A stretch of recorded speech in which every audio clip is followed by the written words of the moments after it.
Today's economic news wasn't about markets moving, but why they're moving. We got some major updates in relation to tariff news, fresh momentum in the AI space with the US releasing its plan on how it's going to dominate the AI space going forward. We're going to talk about all of that plus more here. Sit tight, we got a lot to talk about. So first, let's look at tariffs, the deals announced and the deals that we still don't have to keep watching for. So a big one that was announced was Japan. And let's just straight off the bat, still 50% tariff on that.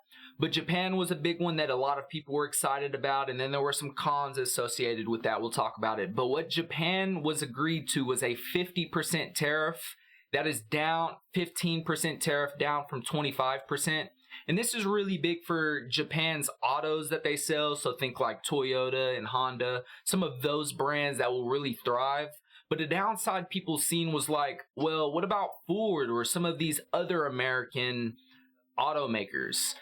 So that was seen as a downside regarding this deal. But I guess the offset here is that Japan will agree to invest $550 billion into the U.S. economy. And they'll be able to keep 10% of those profits, 90% off to the U.S., keeping that. And this will likely be in the form of natural gas investments out in Alaska is where they're planning right now. And it's also sounding like a little bit of manufacturing in regards to semiconductors. And they also have to open up their economy to U.S. goods and buy $8 billion worth of U.S. goods. We also got Indonesia, we got the Philippines, both sitting at 19%, both lower than those letters that was threatened. So 32%, 20%. And a big one for Indonesia that a lot of people were super proud about is that, all right, they're going to get this 19% tariff. They also have to buy billions of dollars worth of planes from Boeing, farm and energy products, and also sell critical minerals to the United States. But a big downside to the Indonesia tariff deal was that, okay, that's good for Indonesia products, but what about transshipping from countries like China, where they'd still get this 40% tariff rate? Now, we haven't got a deal from China yet. We haven't got a deal from the European Union. Canada's expecting to walk away from this 35% tariff rate threatened in the letter.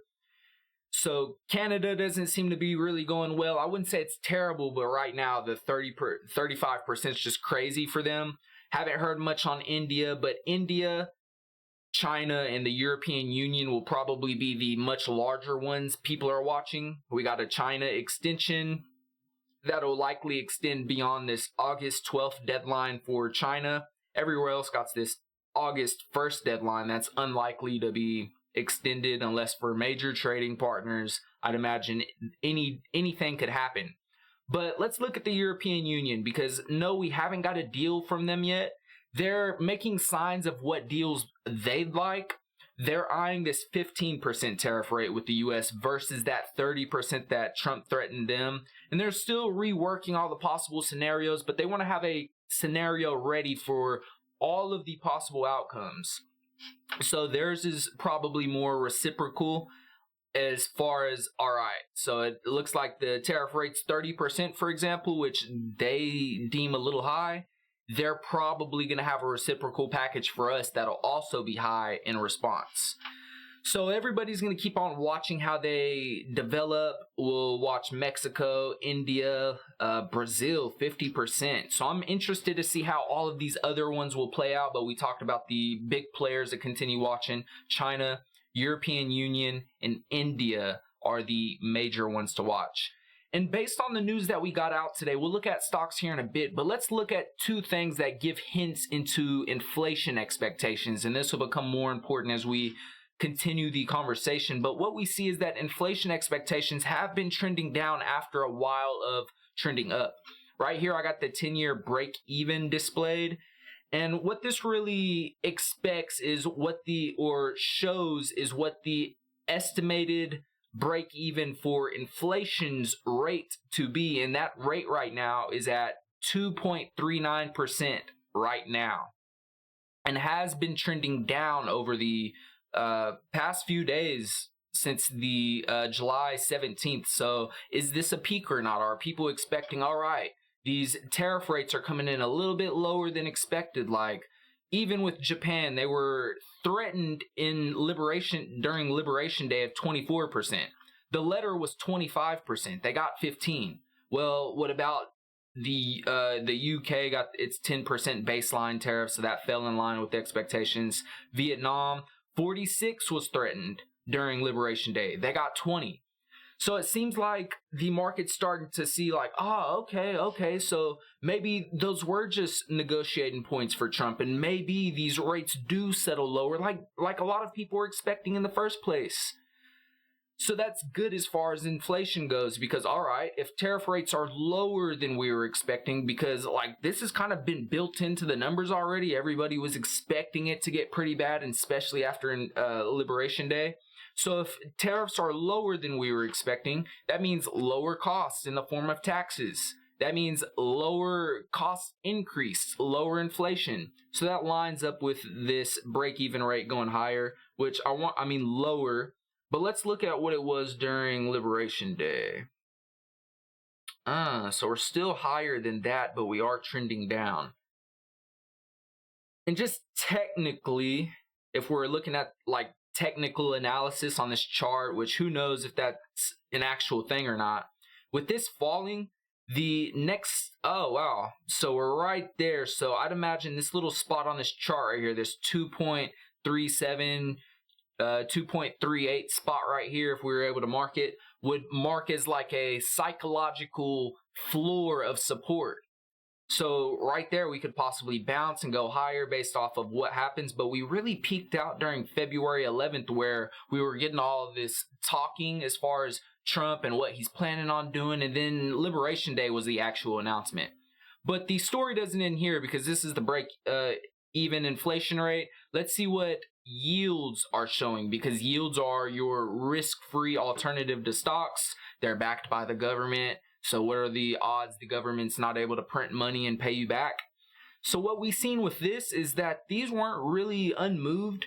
And with the day, let's put it, because we've really been in this little consolidation pattern, trading sideways is how some people would say.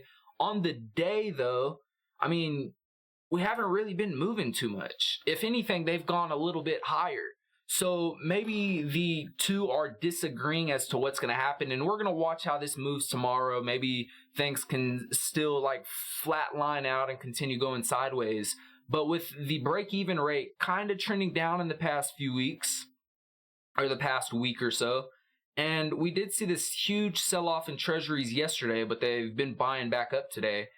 It seems like the 10-year treasury yields expecting a little bit higher inflation over time. But this could play into another factor that we're going to talk about here in a bit.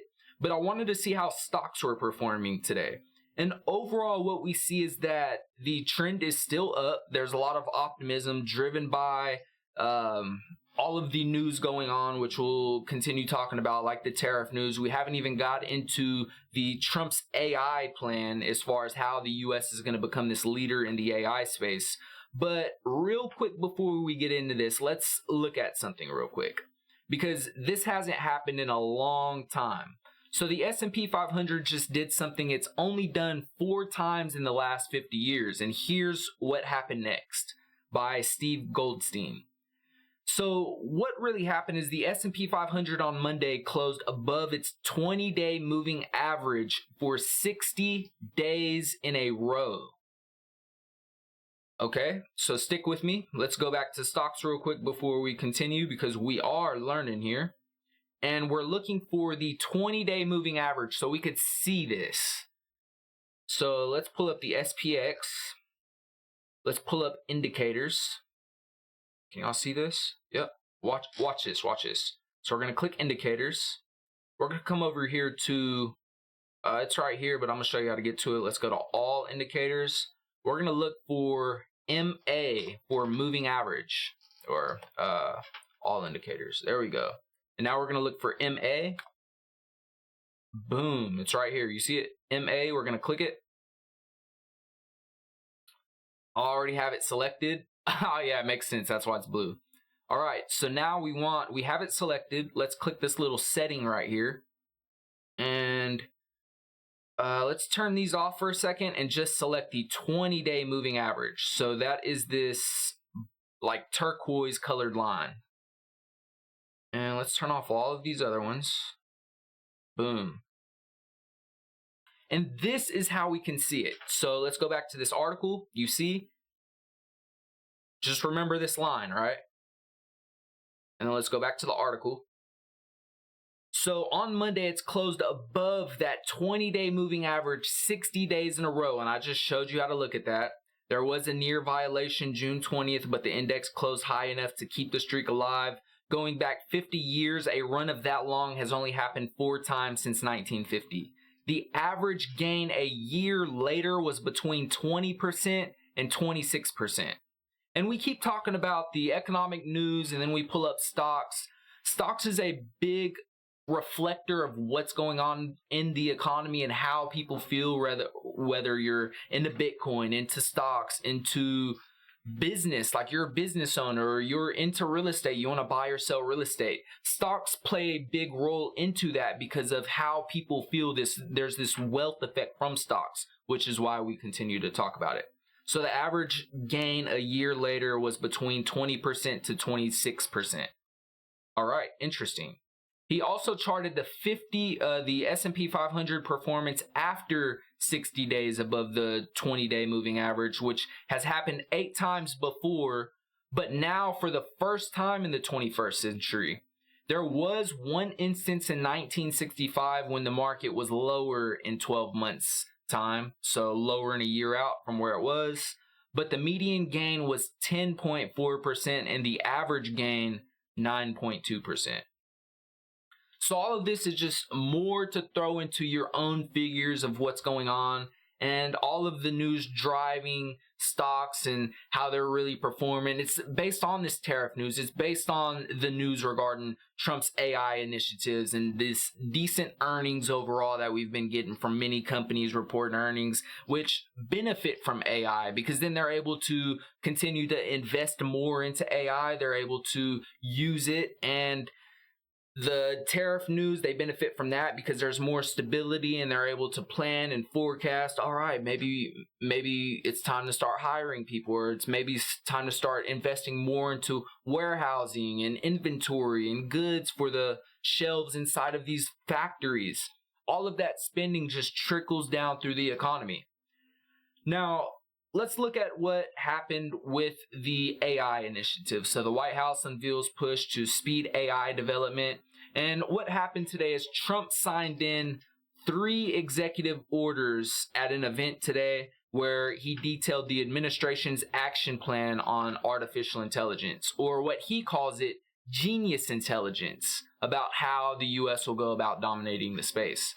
And when we scroll down, the administration wants a few things. They want to expedite permits to build data centers rapidly.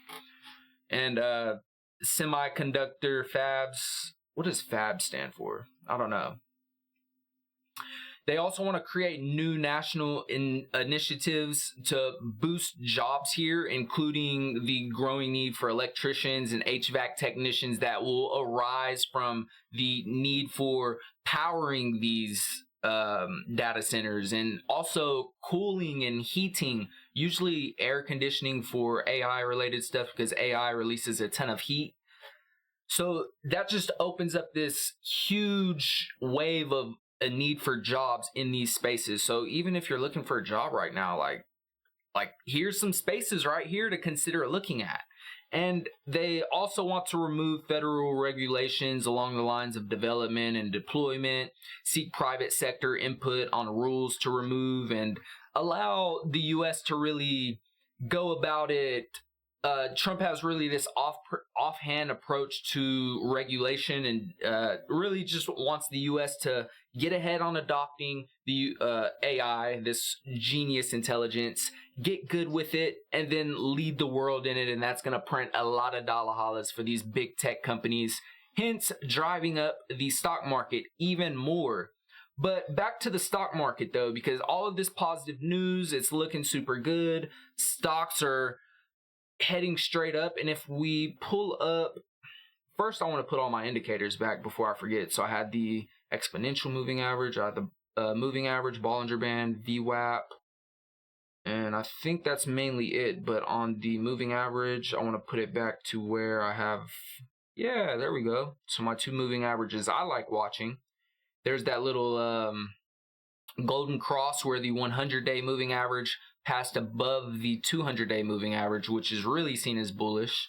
We have, I like looking at the NASDAQ 100 and thinking about it, that is really what benefits from artificial intelligence the most. So let's zoom out a little bit. I got this little line right here, and we talked about it the other day, I believe just like yesterday or the day before, and it's bouncing right off of this line that I said to watch, that I said would act as a form of resistance for it.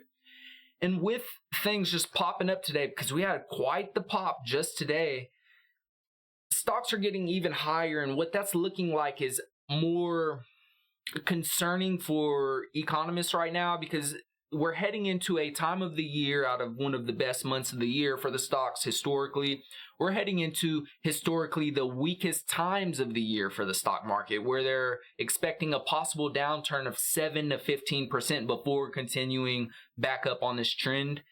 And where there's this other chart that I was looking at, maybe it was the SPX. Zoom out a little bit. Nah, it was maybe this one. Yeah, so this one was another interesting chart before we continue, because yesterday we were looking at this one and I was like, that really looks like a head and shoulders pattern, y'all. Like, that ain't looking too good. Hold on, where are we at? No, I don't think it was this chart. Or maybe it was, maybe it wasn't. Which one was it? Yeah. It was this one right here. So this is the S&P 500. And I was like, man, that looks real like a shoulder, a head here in the middle, and another shoulder. So I was like, well, that's usually seen as a bearish sign, but like right there where a lot of people would have been watching it to short, it just exploded up. Look at that. And I'd imagine a lot of this is built on, all right, we got that Japan deal. We're expecting more deals regarding tariffs to start coming out as we get closer to the headlines. More letters are going to get sent out. And then the market's reacting positively to all of the news we're getting in, the positive articles, but they're expecting like, all right, well, we're blowing past these limits. How much higher can we go before a pullback? And if there's this event that happens that kicks in, that causes some type of spook, how far down can we go? And that's really what everybody's watching. So really, like, Joel, the question we want to know is, where do we go next? I'd watch for a few different things. So I'd be watching for events that can cause a scare. So some of these event trades. And what we know is usually, and this isn't financial advice, this is just based on history from these articles that I read, I'm learning, we're learning together. So take all of this with a grain of salt, do your own due diligence, and don't trust anything a YouTuber says. But usually event trade or driven trades are buy the dip opportunities, and geopolitical events, which is what's trending right now, again, and it's not Iran and Israel, are also buy the dip opportunities. But that goes back into the current one that we still got going, that's been on for a while, that it seems people just forgotten about, Russia and Ukraine, which can cause a much larger domino effect that can happen. And like I said, this is larger than just Israel and Iran. So Russia and Ukraine, they're still not able to make a deal after today. They had their third meeting between officials from both countries, and that took place. And what resulted was a meeting that lasted less than an hour.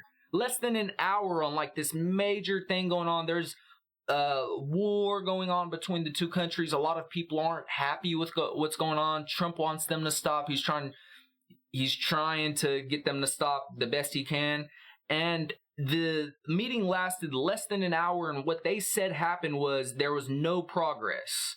It pretty much yielded few results from today's meeting, so it's almost as good as if they didn't go. And the real worry comes here is that, all right, there's this third round of talks that took. We're on the round three, not just one, not just two, round three. And there's still not an eye-to-eye consensus as to, all right, this will be a good deal for both sides. This will be a win. This will be a win. We're not there yet. So if it gets to the point to where it's more frustrating and to where it's, all right, like a deal's not being made, eventually there's going to be this deadline. It might not be August 1st like tariffs are from Trump's POV, but what about Russia's deadlines they have? And then what about Ukraine's deadlines they have? And I think there's this election of Zelensky's being replaced or something. I didn't read much into that, but yeah, so a geopolitical event is an example of an event that can happen. Or even maybe more tariff-related letters come out and it's like terrible. None of these deals actually took place and now there's like much higher tariffs than we're expecting, which would go back to inflation expectations and what the Fed thinks and all of that. So, but usually event-driven trades are buy the dip opportunities if it results in a stock market that goes down. And remember, the stock market feeds into all of the other sectors.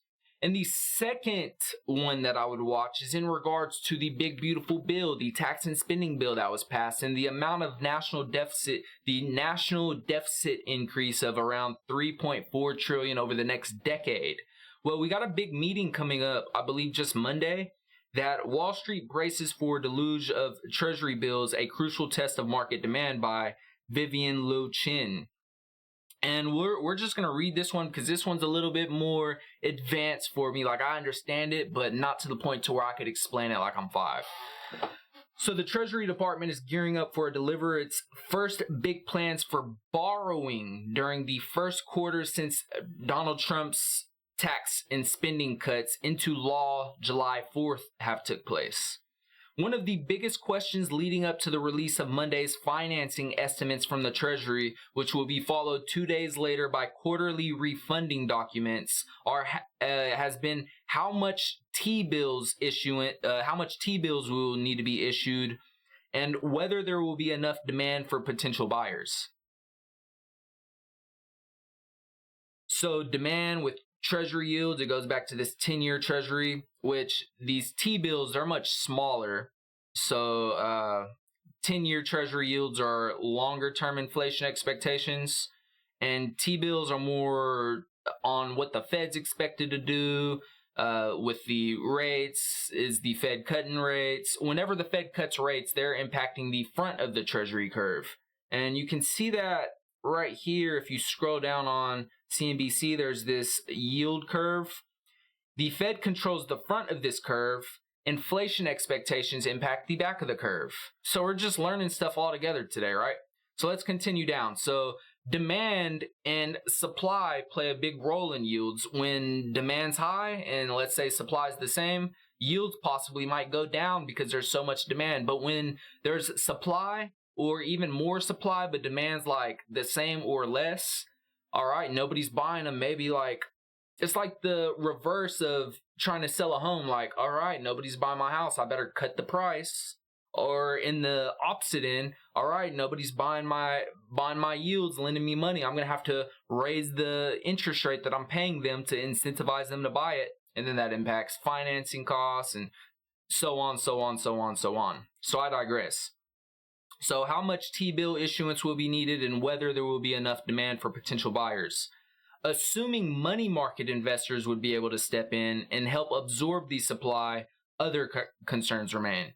The main one is that heavy reliance on short-term funding exposes the government to the possibility of volatile or more expensive financing costs. If inflation were to pick up and the Federal Reserve needs to consider lifting rates, for example, this would likely increase the cost of short-term funding as T-bill yields rise. We just talked about supply and demand. By contrast, a recession characterized by a significant decline in economic activity lasting more than a few months could cause investors to draw down their savings because it's like tough out there and like people are losing their job. Now they got to rely more on their savings while interest rates are still high and while it's hard to find a job and while costs are still high, which would theoretically reduce demand for short-term bills, going back to these money market accounts, right? Because people are pulling their money out of these accounts. Economists at Goldman Sachs expects the net T-bill issuance of between $600 billion and $650 billion could be needed to replenish the Treasury General Account, the TGA, or the government's main operating account. Meanwhile, a team at JP Morgan expects the number to be even higher at $667 billion in the current quarter. Now attention has shifted to the front end of the Treasury curve after Trump expressed a preference of issuing bills over bonds. Earlier this month, Treasury Secretary Scott Bessent seemed to back the president by saying that it wouldn't make sense to boost the sales of longer-term maturities. And Scott Bessent said that, all right, like, I want to see a lower 10-year Treasury yield. And Trump said, all right, I want the Fed to lower rates. So I wonder how, because we just said the Fed lowering rates impacts the front of the curve. If the Fed lowers rates, the front of the curve would drop tremendously, which right now that would make sense because you see how right here at the front of the curve is higher, like this 3-month treasuries higher than the 5-year treasury. That's not a good look because usually when you lend somebody money, it's like, all right, I'm giving you $20 for a week, and somebody's like, all right, I'm going to pay you back, and you're like, what are you going to pay me, like $1 back? Even if they paid you $20. But whatever your answer is here for somebody lending you $20 for a week, whatever you expect the return to be, imagine if it was for 5 years. You're going to expect way more than whatever you expected for just a week or a couple months versus 5 years. So right now, that yield curve shows an inversion, and that's not a good sign. That's not a sign of a healthy economy. And that's where the recession plays come in and why people think there's this downturn and then this elevated stock market at all-time highs in the face of all of this. So that's something people's watching, and I wonder how Trump's expectation of rate cuts and issuing less long-term bonds will impact this front of the curve. It could probably just sloping it out the correct way to where it's like low and then high rather than midpoint, low, then high. But we'll keep on watching that. But that was just an interesting little rabbit hole I was thinking about while, like, I didn't even think about that while making this video. And that'll probably allow these 10-year treasury yields to start calming down, and then we could see the real estate space cools down a little bit, which would get into the third thing that I'd keep on watching is how the economy is continuing to hold up through data we get like home prices and home sales, which conveniently we got data on today. So the real estate sector plays a huge role in the economy, just like the stock market does, just like businesses. It's all related in a way. And what we've seen overall before we get into the weeds of this article is that sales are down. They're short of expectations. Meanwhile, median prices are up for existing homes, but I don't really like that because it doesn't tell us like, all right, a 3-bed, 2-bath with this square feet either went up or down in a price. Median prices, it doesn't share the same data. And overall, homes are still sitting on the market, rising activity, but then again, it all depends on where you're at and what you're selling. Is it a $10 million home or is it a $100,000 house? Does it have a high HOA costs? So let's get into this one. So what we see is that sales of existing homes fell 2.7% in June from the previous month. And this is according to the National Association of Realtors, dropping to a 3.93 million pace. Home sales were at the same level a year ago, although the pace of sales in June was the lowest since September 2024. Home sales were at the same level a year ago. Oh, I already read that. The pace of sales fell short of expectations of economists who expected home sales to fall to a 4 million pace. The median price of for an existing home in June was $435,300, which is an all-time high. They increased about 2% from a year ago. Nationally, 21% of homes were sold above list price, which was down 29% the same month a year ago. Homes received an average of 2 2.4 offers, so almost 2.5 offers. Record home prices reflect years of undersupply of housing, they said.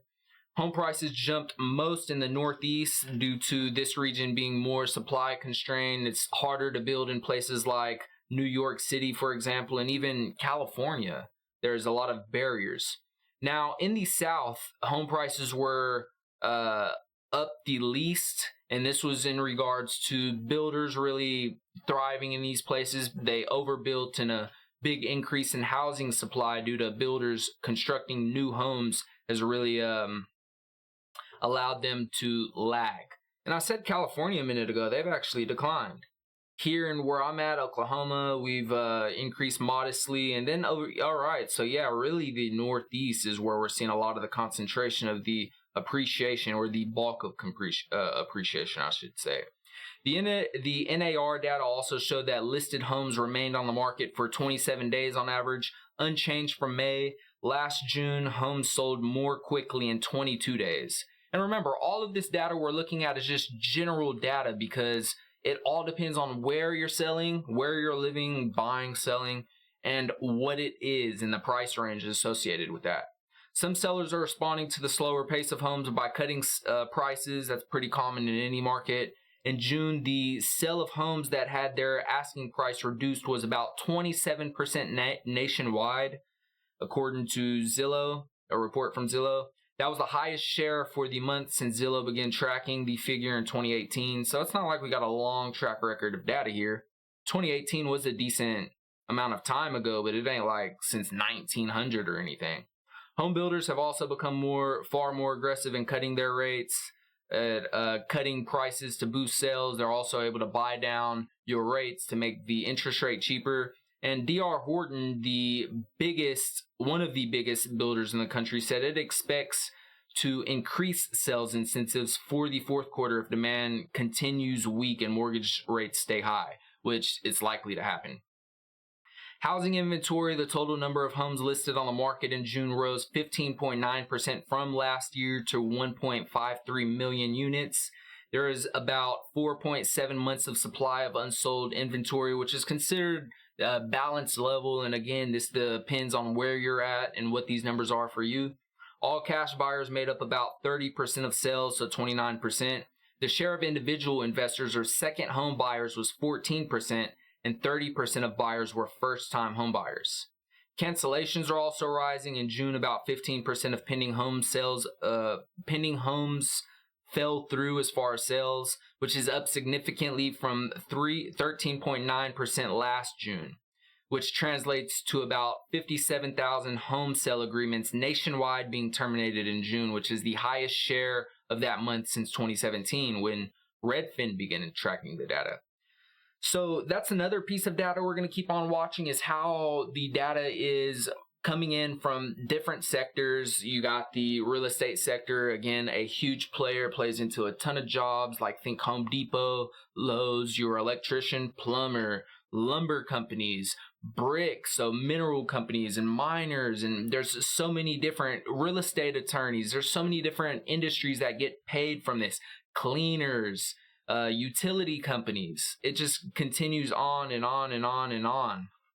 So other data to watch is like jobs. How's the job market holding up? Inflation, because those two ones are what the Fed is watching for to really base their monetary policy approach on. All right, do we cut rates to stimulate the economy, or do we hike rates or hold rates steady to continue contracting the economy or contract it even more?